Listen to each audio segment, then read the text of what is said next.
Hey guys, welcome to Achievers Online Education Platform. I am Sakshi Chawla, faculty at Achievers Academy. Today in this particular session, we will discuss about the paper 1 unit 2, that is research aptitude. You know very well that NET के paper आ चुके हैं, NET के forms आ चुके हैं. I think hardly last date चल रही है, फॉर्म फिल होने वाली है और अभी 1 महीने के अंदर अंदर एग्ज़ाम भी कंडक्ट करवा लिया जाएगा और आपके लिए गोल्डन अपॉर्चुनिटी है बेटा. HPSC की वैकेंसीज भी एडवर्टाइजमेंट होने वाली हैं. हो सकता है 2-3 महीने लग जाए, तो उन दिनों के अंदर अंदर आप अपना NTA का नेट निकाल लीजिए, जिसके लिए आप HPSC का फॉर्म भी अप्लाई कर सको. तो आप इन वीडियो को ध्यान से सुनना, जितने भी वीडियोज़ आपको प्रोवाइड की जाएंगी. तो आज हम स्टार्ट करने वाले हैं रिसर्च एप्टीट्यूड. ठीक है जी, तो चलिए हम स्टार्ट करते हैं. रिसर्च एप्टीट्यूड बेटा ये कैरी करता है 10 मार्क्स. 10 मार्क्स मतलब 5 से 6. वैसे 10 मार्क्स एक प्रोबेबिलिटी होती है, 5 से 6 क्वेश्चन पूछे जाते हैं इस यूनिट से. रिसर्च एप्टीट्यूड, इसमें अकेला रिसर्च नहीं है. हम पता क्या सोच लेते हैं, अरे यार रिसर्च है कोई बात नहीं कर लेंगे. नहीं, ये रिसर्च एप्टीट्यूड है. बच्चे हमेशा आंसर करके आते हैं रिसर्च को ध्यान में रख के, but it is research aptitude. मतलब कि एप्टीट्यूड क्या है, आपकी स्किल बेस्ड एक्टिविटी है. आपको अपना माइंडसेट बना के आंसर करना है. ऐसे नहीं है कि जनरली जो हमने पढ़ा बुक्स के अंदर एज इट इज़ आपसे पेपर में पूछ लिया जाएगा. नहीं, ये रिसर्च नहीं है बेटा, रिसर्च एप्टीट्यूड है. तो आपको अपने माइंडसेट के अकॉर्डिंग आंसर करने हैं पेपर के अंदर. हम आगे वीडियो सेशन के अंदर देखेंगे कि कैसे हमने अपने क्वेश्चन को आंसर करना है as per my on aptitude. ठीक है जी, तो हम पहले सिनॉप्सिस के बारे में बात कर लेते हैं. सिनॉप्सिस मतलब हम इस यूनिट में क्या क्या पढ़ेंगे. पहला है research meaning, type and characteristics of research. Research क्या होती है, रिसर्च का मतलब क्या है, रिसर्च के टाइप्स क्या हैं, कैरेक्टरिस्टिक्स क्या है रिसर्च की, रिसर्च के ऑब्जेक्टिव्स क्या हैं, ये सब हम पढ़ेंगे. Positivism and post positivistic approaches to research. Research के अंदर बेटा 2 अप्रोचेस रहती हैं, पॉजिटिविज्म एंड पोस्ट पॉजिटिविस्टिक. उसके बारे में बात करेंगे.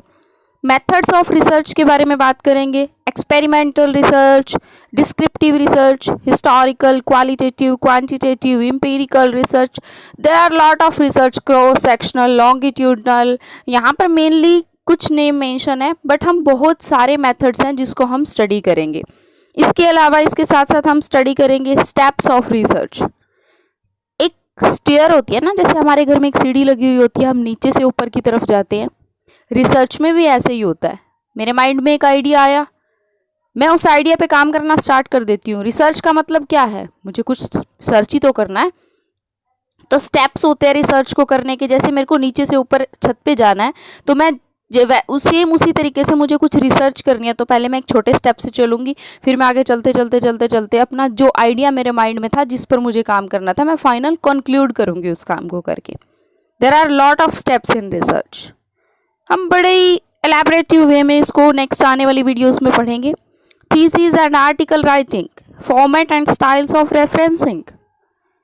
जब हम थीसिस लिखेंगे, मैंने बोला ना बेटा कि हम एक वेरी फर्स्ट ग्राउंड लेवल से स्टार्ट करेंगे और हम टॉप लेवल पे पहुंचेंगे, जहां पर हमें लास्ट में क्या करना होता है, फाइनल कंक्लूडिंग, यानी कि थीसिस कंक्लूड करना, हमारी रिसर्च को थीसिस सबमिट करनी है. तो उसका फॉर्मेट कैसा होगा, रेफरेंसिंग के स्टाइल कैसे होंगे.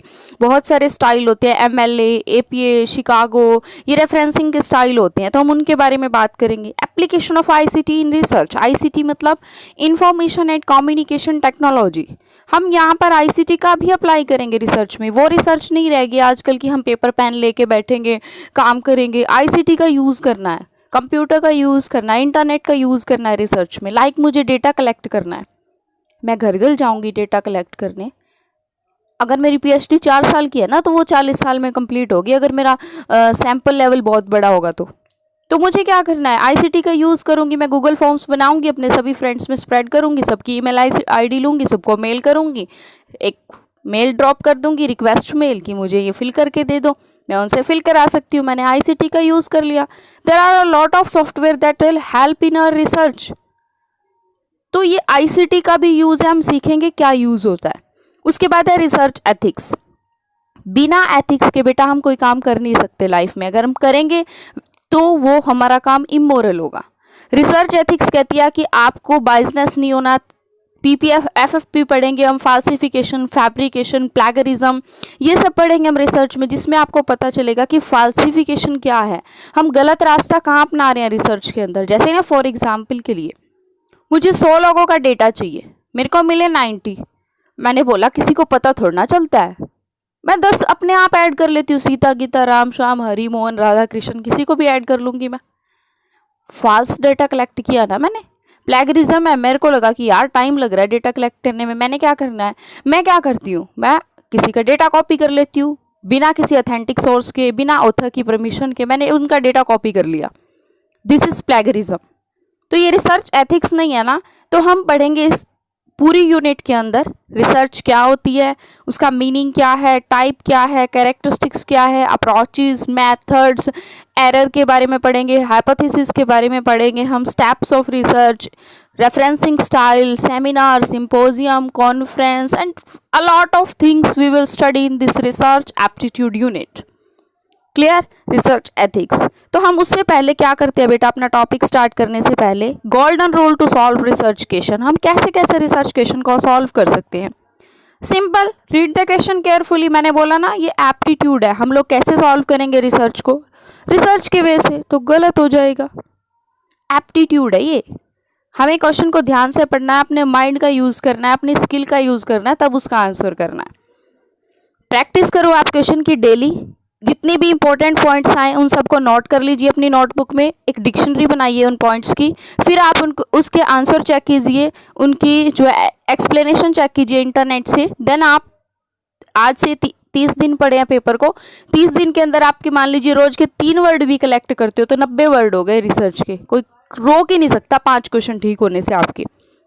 Understand each and every concept with example, real life example के साथ आप रिसर्च को पढ़ोगे, अपने आप रिसर्च आ जाएगी। क्लियर? चलिए हम नेक्स्ट स्लाइड में चलते हैं। नेक्स्ट है बेटा रिसर्च एप्टीट्यूड। रिसर्च एप्टीट्यूड के अंदर बात करते हैं हम रिसर्च क्या है। Research is the combination of 2 words, री प्लस सर्च। री का मतलब होता है अगेन, सर्च का मतलब होता है investigation, find something new, again and again for improved solution. Re means again, search means investigation. किसी चीज़ के बारे में जब हम अगेन इन्वेस्टिगेशन करते हैं उसको बोलते हैं रिसर्च। जैसे सर्च होता है, डिमांड, लॉ ऑफ डिमांड बना हुआ है, सर्च हुई है, लेकिन बाद में लॉ ऑफ डिमांड क्या कहता था, प्राइस इंक्रीज होगा तो डिमांड कम हो जाएगी, लेकिन उसकी कुछ एक्सेप्शन आई ना, बाद में उसके ऊपर काम हुआ, उसके एक्सेप्शन आई कि कुछ चीज़ें ऐसी होती है जिनका प्राइस बढ़ने पर ही डिमांड बढ़ती है और प्राइस गिरने पर डिमांड कम हो जाती है। तो मतलब रिसर्च का मतलब है कि जो चीज़ पहले डेवलप हो चुकी है, जो थ्योरी पहले आ चुकी है, उसी के अंदर हम अगर कुछ एग्जिस्टिंग नॉलेज के अंदर हम समथिंग न्यू लाना चाहते हैं, उसके लिए हम कोई इन्वेस्टिगेशन कर रहे हैं, तो उसको क्या बोलेंगे, हम रिसर्च बोलेंगे, है ना। तो रिसर्च क्या है, research can be defined as in depth study of something in search of something new information. कुछ न्यू ढूंढने के लिए हम क्या कर रहे हैं, इन डेप्थ स्टडी कर रहे हैं किसी चीज़ की, उसको हम रिसर्च बोलेंगे। As per Oxford Advanced Learner Dictionary, define research as a careful investigation or inquiry, especially through research for new fact in any branch of knowledge. It is an original addition to the existing knowledge. Existing knowledge के अंदर क्या है, addition है, which leads to the further advancement, जिससे क्या होगा, advancement होगा। हमने देखा कोविड आया, कोविड के ऊपर पहले कोई भी रिसर्च नहीं थी, तो हमने क्या की, सर्चिंग स्टार्ट की, थोड़ी बहुत सर्चिंग हो गई, फिर कुछ लोगों ने उसी सर्च के ऊपर अगेन कुछ ऐड किया तो वो रिसर्च हो गई। तो कोविड के ऊपर पहले एक वैक्सीन आई, फिर दूसरी आई, फिर तीसरी आई, रिसर्च हो रही है ना वो, दिस इज रिसर्च। क्लियर? अब एप्टीट्यूड क्या है, मैंने पहले ही बोला वेरी फर्स्ट स्लाइड में कि हम पढ़ेंगे एप्टीट्यूड। एप्टीट्यूड का मतलब क्या होता है, ability to do something. Research तो कर रहे हैं, लेकिन रिसर्च को करने के लिए अगर हमारी स्किल है, हमारी एबिलिटी है, और हमें पेपर में आंसर करना है, तो हमारी स्किल और एबिलिटी का यूज़ करके आंसर करना है। This is our research aptitude. Research aptitude is the ability और skill to systematically, carefully and closely examine a situation. एक सिचुएशन आई, कोविड आया, हमने उसको सिस्टमेटिकली, केयरफुली, क्लोजली एग्जामिन किया उस सिचुएशन को, प्रोसीजर देखा उसका, फिर हमने क्या किया उसके बेस पे वैक्सीन बनाई है। This is our research aptitude. Research aptitude is the ability or skill to systematically, carefully and closely examine a situation, procedure or an activity for the formulation or generalization of theories. Generalization करना है हमने। Covid की vaccine के लिए पहले हमने मान लीजिए 100, 200, 500 लोगों पे ट्रायल किया होगा, पूरे इंडिया पे तो जनरलाइज नहीं किया ना। जब हमें पता चला कि ये टेस्ट अप्रूव हो चुका है, उसके बाद हमने क्या किया, जनरलाइज कर दिया इस चीज़ को। जनरलाइज मतलब ऑल इंडिया या ऑल वर्ल्ड या जहाँ पर भी जो भी हमारी पॉपुलेशन है उसके अंदर हमने इसको क्या करना है, अप्लाई करना है, थ्योरी बिल्डअप करनी है। तो ये होता है आपका रिसर्च एप्टीट्यूड कि आप अपनी स्किल का यूज करके कुछ न्यू फाइंड कर रहे हो। कुछ न्यू फाइंड करना रिसर्च है, अपनी स्किल का यूज करके कुछ न्यू फाइंड करना क्या है, स्किल एप्टीट्यूड हो गया, सॉरी रिसर्च एप्टीट्यूड हो गया। अब एग्जाम ओरिएंटेड क्या क्वेश्चन आता है रिसर्च के अंदर, क्या हो गया कि रिसर्च के मीनिंग से रिलेटेड क्वेश्चन आते हैं कि इनमें से कौन सा रिसर्च का मीनिंग है। तो ऑप्शन में मिलेगा to add something new in existing stock of knowledge, बिल्कुल सही कर देना। साइंटिफिक और सिस्टमेटिक प्रोसेस होती है, बिल्कुल साइंटिफिक होती है और सिस्टमेटिक होती है। सिस्टम से चलती है कि सबसे पहले आइडिया जनरेशन होता है, मेरे माइंड में कोई आइडिया आया, फिर मैंने क्या किया है उस आइडिया के ऊपर सोचना स्टार्ट किया, हाइपोथेसिस बिल्डअप की, रिसर्च डिज़ाइन बनाया, डेटा कलेक्ट किया, उसके बारे में मैंने फिर डेटा एनालिसिस किया, इंटरप्रिटेशन किया, अपनी रिपोर्ट सेंड की और काम खत्म। तो एक सिस्टम से चल रही हूँ ना मैं, ऑलवेज प्रॉब्लम ओरिएंटेड। पहले कोई प्रॉब्लम आएगी तभी तो सॉल्यूशन करेंगे ना, प्रॉब्लम ही नहीं है तो सॉल्व किसको करोगे। प्रोवाइड इम्प्रूव्ड सॉल्यूशन, इम्प्रूव्ड का मतलब क्या है, पहले सॉल्यूशन है, एग्जिस्टिंग कोई चीज़ है, हम उसके अंदर कुछ न्यू ऐड कर रहे हैं, इम्प्रूव कर रहे हैं, तो इम्प्रूव्ड सॉल्यूशन भी कौन प्रोवाइड करवा रहा है, रिसर्च। तो ये सभी रिसर्च के मीनिंग के अंदर आते हैं। मोस्ट इंपॉर्टेंट है, मोस्ट इंपॉर्टेंट, इन्हीं टर्म्स में से पेपर में पूछा जाता है। नेक्स्ट देखिए, अब पेपर में क्वेश्चन आया हुआ जून 2015 में। जून 2015 में क्वेश्चन क्या आया कि which of the following statement regarding the meaning of research are correct. अब हमने ये देखना है। पहला कहता है कि research refers to a series of systematic activity, ठीक कर दो, पहला ठीक हो गया, सिस्टेमैटिक एक्टिविटी है। सेकंड क्या है, लॉजिकल है, अनबाइज्ड है, सिस्टेमैटिक है, बिल्कुल है, जिसमें हम क्या करते हैं, हाइपोथेसिस बनाते हैं, डेटा एनालिसिस करते हैं, इंटरप्रिटेशन करते हैं, बिल्कुल दोनों की दोनों ठीक हो गई। इंटेलेक्चुअल इंक्वायरी और क्वेस्ट टुवर्ड ट्रूथ, इंटेलेक्चुअल है, हम अपने माइंड से काम कर रहे हैं, क्वेस्ट है टुवर्ड ट्रूथ, सच जानने की कोशिश कर रहे हैं, बिल्कुल सही है। Leads to enhancement of knowledge, मैंने बोला ना एडिशन टू नॉलेज, हमारी पुरानी नॉलेज के अंदर कुछ ऐड कर रहे हैं, एनहांस कर रहे हैं, ये भी ठीक है। तो मैम चारों ठीक है, वेरी गुड, हो गया आंसर। कितना टाइम लगा, हार्डली मेरे को 30 सेकंड भी नहीं लगे इसको सॉल्व करने में। तो ऐसे सॉल्व करना है पेपर में क्वेश्चन को। उसके बाद रिसर्च इज कंडक्टेड, ये देख लो जून 2011 में क्वेश्चन आया हुआ, रिसर्च कैसे कंडक्ट की जाती है या कंडक्ट क्यों की जाती है, जनरेट न्यू नॉलेज, बिल्कुल सही बात है। Not to develop a theory, ये गलत है, एक थ्योरी को डेवलप करने के लिए तो रिसर्च करते हैं ना, ताकि थ्योरी डेवलप हो तो दूसरे भी उसको यूज कर सके, सेकंड गलत हो गया। थर्ड क्या, ऑब्टेन रिसर्च डिग्री, बिल्कुल हम पीएचडी कर रहे हैं, रिसर्च की डिग्री लेनी है हमें। री इंटरप्रेट एग्जिस्टिंग नॉलेज, बिल्कुल हम एग्जिस्टिंग नॉलेज को भी तो री इंटरप्रेट कर रहे हैं, री कर रहे हैं ना, अगेन कर रहे हैं ना इंटरप्रेट, मैंने बोला री प्लस सर्च, ठीक है। तो फर्स्ट, थर्ड और फोर्थ ठीक हो गया, हो गए 2 नंबर, 4 नंबर आ गए। और टाइम कितना लगा, हार्डली 1 मिनट भी नहीं लगा। ऐसे सॉल्व करते हैं पेपर में क्वेश्चन। ऑब्जेक्टिव ऑफ रिसर्च क्या है बेटा, ऑब्जेक्टिव्स ऑफ रिसर्च की मैं बात करती हूँ तो मुझे क्या करना है, पेपर में आता है, ऑप्शन दे देगा और पूछ लेगा कि which are the objective of research. तो पहला ऑब्जेक्टिव क्या है, gain familiarity with the new phenomena और develop new insight in a phenomena. New insight यानी कि कोई पहले से कोई घटना है उसके अंदर हमने कुछ न्यू ऐड करना है, न्यू वर्ड आते ही ऑब्जेक्टिव है, हमारा मीनिंग है, हमने क्लिक कर देना है। Review and synthesise the existing knowledge, synthesis का मतलब क्या होता है, इकट्ठा करना, छोटे छोटे पार्ट्स को इकट्ठा करके एक नई नॉलेज बनाना, बिल्कुल।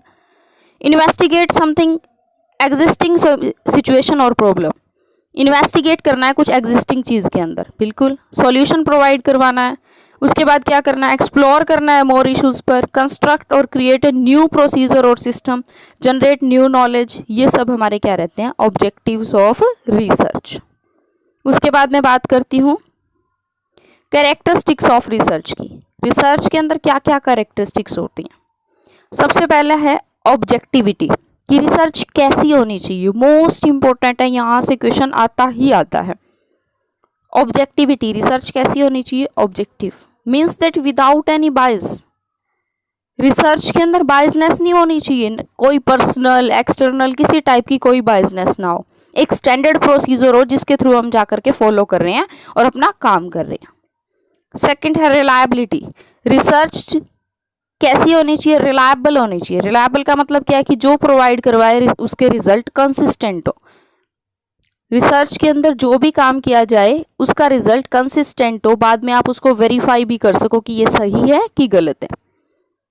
It refers to the extent to which an investigation produce consistent result. Consistent का मतलब क्या है कि जैसे मान लीजिए मेरे को चेक करना है कि एक रिसर्च कंडक्ट करनी है, suppose a research is conducted on the effect of watching television on the class performance of the children, कि बच्चे टीवी देखते हैं उसका क्लास के बच्चों की परफॉर्मेंस पर क्या इफेक्ट हो रहा है। अगर आपने स्टडी की तो भी ये इफेक्ट आया कि नेगेटिव इफेक्ट पड़ रहा है, बच्चों की स्टडी खराब हो रही है। मैंने रिसर्च की तो भी यही रिजल्ट आया कि नेगेटिव आ रहा है। किसी और थर्ड पर्सन ने रिसर्च की तो उसका भी यही रिजल्ट आया कि टीवी देखने से क्या हो रहा है कि बच्चों की परफॉर्मेंस खराब हो रही है। तो हम तीनों की रिसर्च का रिजल्ट सेम है ना, मतलब कि हमारे रिजल्ट क्या है, रिसर्च क्या है, रिलायबल है, हम उसको वेरीफाई कर सकते हैं, हमने एक सेम रिसर्च प्रोसीजर अप्लाई किया था। तो रिलायबिलिटी का मतलब क्या होता है, ये शो किया जाता है कि अगर हम सेम रिसर्च अप्लाई कर रहे हैं उसका कंसिस्टेंट रिजल्ट है सेम प्रोसीजर के थ्रू, तो हम कह सकते हैं कि हमारी रिसर्च रिलायबल है।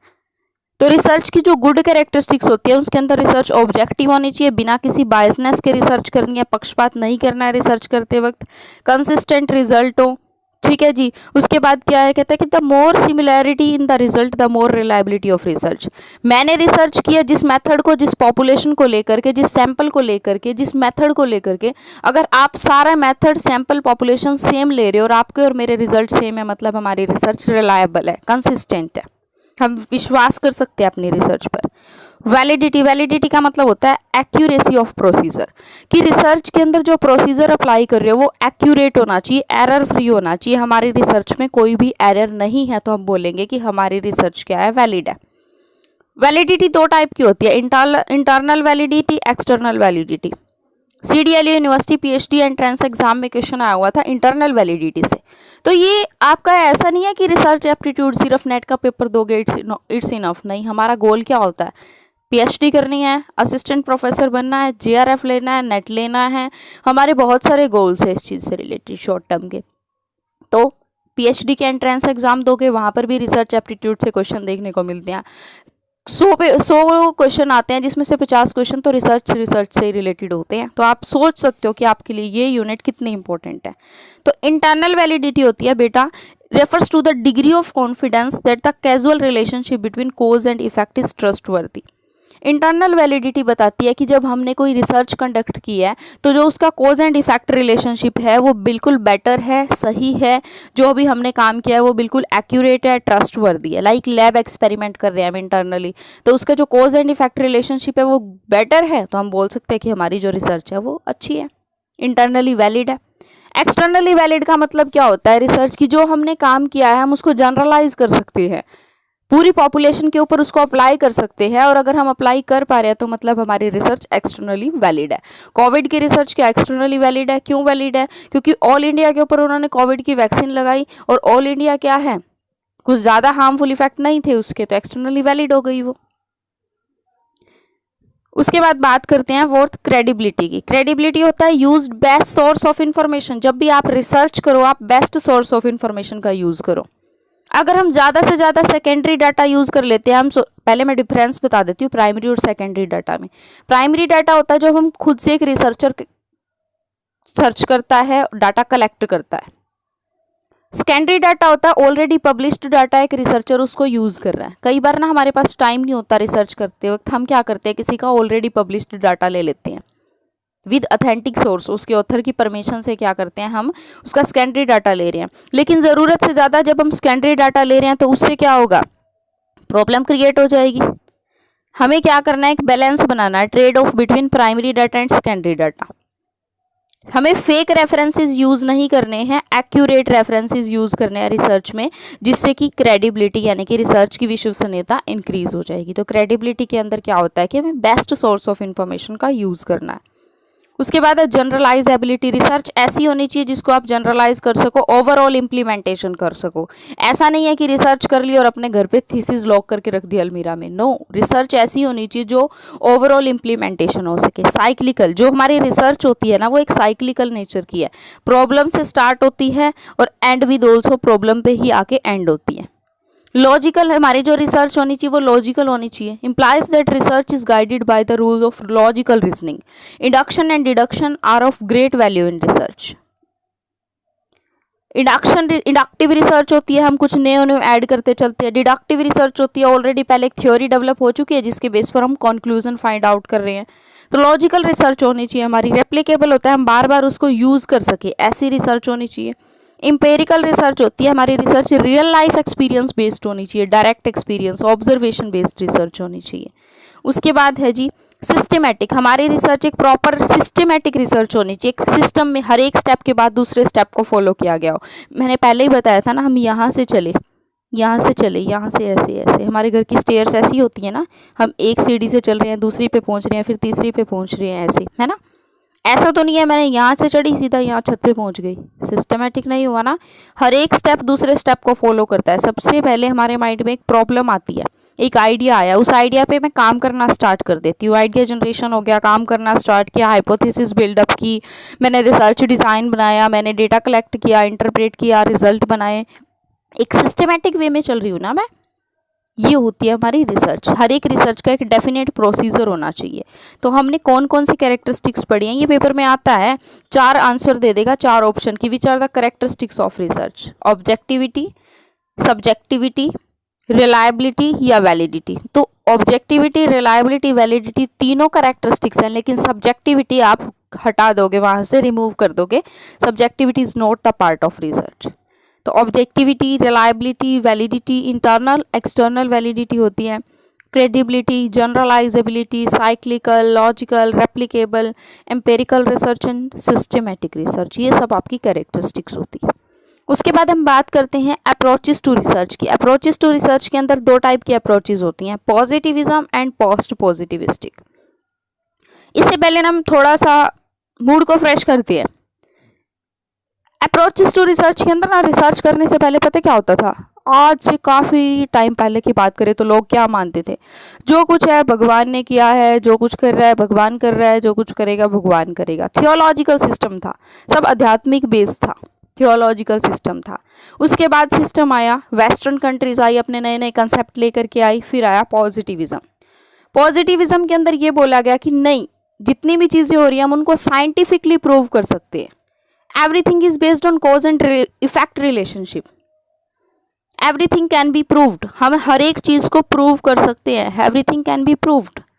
Everything can be done in a scientific manner. फिर ये बोला जाने लगा, जो भी चीज़ है वो फिलोसफिकल है, साइंटिफिकली वेरीफाइड है, ऑब्जेक्टिव रिलायबिलिटी है। जो चीज़ विदाउट एनी बायसनेस, जिस चीज़ को आप प्रूव करोगे ऑब्जेक्टिवली प्रूव करोगे, एक कंट्रोल्ड और स्ट्रक्चर्ड मैनर के अंदर जो चीज़ की जा सकती है, रिसर्च के थ्रू ही सारी चीज़ें प्रूव की जा सकती है। ये बात कौन बोल रहा है? पॉजिटिविज्म बोल रहा है। क्वांटिटेटिवली कोई भी काम है उसको क्वांटिटेटिवली प्रूव कर सकते हैं।